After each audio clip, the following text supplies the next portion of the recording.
We're joined now by Art Haynes, a Missouri Sports Hall of Famer and pregame host of the Chiefs Radio Network. Art, happy you could make time for me this morning. Thank you. Well, sure. My pleasure to talk under these circumstances. Yeah, of course. Wish it was under better circumstances, but I want to ask you about a dear friend and colleague of yours, Dan Israel, who was the executive producer of Chiefs Radio Network. Got the word that he passed away Thursday morning after a battle with cancer. And I only had the opportunity to meet him one time, but I know you worked very closely with him for a lot of years. Talk to us about what Dan means to you. Well, one of the best men I've ever met. I mean, so thorough and professional. I mean, he is the Chiefs Radio Network, and it was very important to him that his legacy be carried on in a similar manner, and we're going to try to do that. But he could fix anything. He was so brilliant with the technology and very meticulous about the format, and was just a great person, one to whom I owe a lot. I mean, his personal support has really kept me on the network these 16 years. Do you know when Dan Israel started with Chiefs Radio Network? I know he's been a long-time broadcaster in the Kansas City area. To your knowledge, do you know how long he was with them? Well, Mitch Holthus started as voice of the Chiefs in 1994, and he predates Mitch back to Kevin Harlan. So I'd say about 1990 he'd been with the Chiefs Network. Wow. That is a long legacy. I mean, he has seen a lot with the Chiefs and Kansas City and the whole listening area. Probably very, very familiar with Dan if they've listened to you guys on the radio. You talked about how he was a big supporter of yours.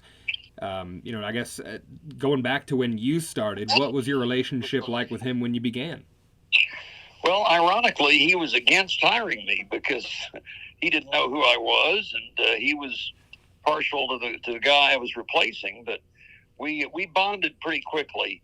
I remember him telling me the first time we talked on the phone, he thought, this guy's going to have a southern drawl, and it's just not going to work at all. But I guess that was just my normal speaking voice informally. But we bonded pretty quickly, and Carl Peterson was the president general manager at the time, and I had a good session with him in his office one day at Arrowhead.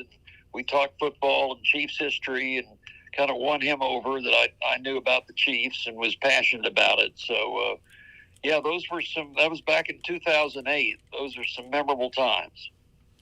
Yeah, a lot has happened since then for sure. I mean, not only for the Chiefs, but also for you personally.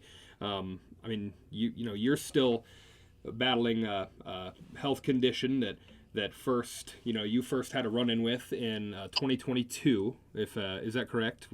That's right. Yeah, September of that year. Yep, in September of 2022 with West Nile virus. Art, you've told me about how in other interviews and conversations that you and I have had about how Dan was a big part of them making sure that you were able to stick around and accommodating you. Is that right? Oh my gosh! I mean, Dan made the call to the Chiefs team doctor that got me into KU Med Center when I was at Cox, and they said you need to go someplace, but KU was full, and Dan got me in through Dr. Monaco with the Chiefs, and that really saved my life. That speaks to what kind of person he was then, for sure. I mean, I appreciate you painting this picture of Dan for folks who maybe just aren't as familiar with who he is. He was, like you said, the soul, the heart and soul there of the Chiefs Radio Network. A lot of people familiar with Mitch and Danon and yourself, as those are the voices we hear a lot. But Dan would get on the air as well from time to time. Is that right? Oh yeah, I mean he was a big part of the pregame show with Danon and Josh Klingler in the booth, and some of the postgame show also. So yeah, he not only was the producer, the brains behind everything, but he was talent, and he knew football, and he knew the Chiefs, and he was very good at it. Well, what has been kind of the reaction that you've heard from folks inside the Chiefs organization, whether that be your colleagues at Chiefs Radio Network or otherwise, since Dan has passed? Well, I mean, everyone is saddened, obviously, and stunned. We're not surprised. I didn't know it was imminent like this, but he'd been fighting cancer for 10 years, and they told him he'd have maybe 3, and he got almost 10 out of it, and functioned at a high level, really right to the end. Now, he couldn't travel to all the road games this last year, and that was a kind of a red flag, but he did make it to the Super Bowl. I'm so happy that he got to do that. And like I say, he really did not miss a beat. There were games a couple of years back that he produced from his laptop in a hospital bed in Houston. That's how dedicated he was to the Chiefs Radio Network. What was the reaction to when you all found out that he was diagnosed with cancer? I mean, I'm sure, like you just said right there, given that initial prognosis of 3 years, how was he handling that as a broadcaster? And from what I understand from posts I've seen, that you'd have never known. Well, no, that's true. That's true. Now, the games he couldn't travel to this last year, he did his part from the studio, and you wouldn't know he wasn't at the game. I mean, it was just seamless in that regard. But he was dedicated.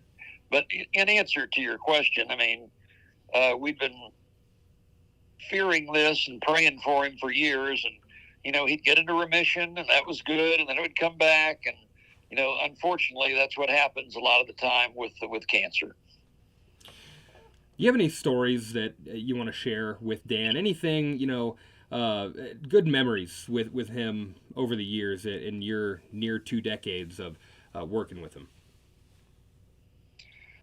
Well, I mean, I remember we used to have a end-of-the-year banquet that we'd have at Garozzo's in Kansas City, and it was wonderful. I mean, all the talent. Len Dawson would be there. He was still on the broadcast, and all the office people, the sales people, the traffic people from Cumulus Radio in Kansas City. Michael Garozzo, the chef, would be there to kind of be the host of the thing, and Dan was right in the middle of that, really helping put that on. Those are great memories of him, but again, nothing specific in the way of a story about him, other than his steadfastness and his loyalty, not only to the Chiefs but to the people on the network. He really cared about all of us as people, and we cared about him. Lord, I'm glad you could shed a little bit of light today for us, especially those of us in the Ozarks who have a distant relationship with the team, outside of our fandom through you, who is a big part of the Chiefs organization and the Chiefs Radio Network, helping bring us the broadcasts over the air on radio. I appreciate that you could sit down and share some time with us and reflect on working with Dan Israel. You're welcome, Jesse. It really has been the honor of my career to work with Dan and with the Chiefs Radio Network because of the commitment to excellence. A lot of the time these days, just get it on the air, get the spots played, but not at all. Not at all. He was committed to making the Chiefs Radio Network the very best it could be. Well, it sounds like he's going to be greatly missed going forward, this next season and beyond, with the Chiefs Radio Network and the Chiefs family. Art, thank you very much for jumping on here today and sharing some stories and some time with us about Dan Israel. Thank you. Jesse, you're welcome. Yes, sir.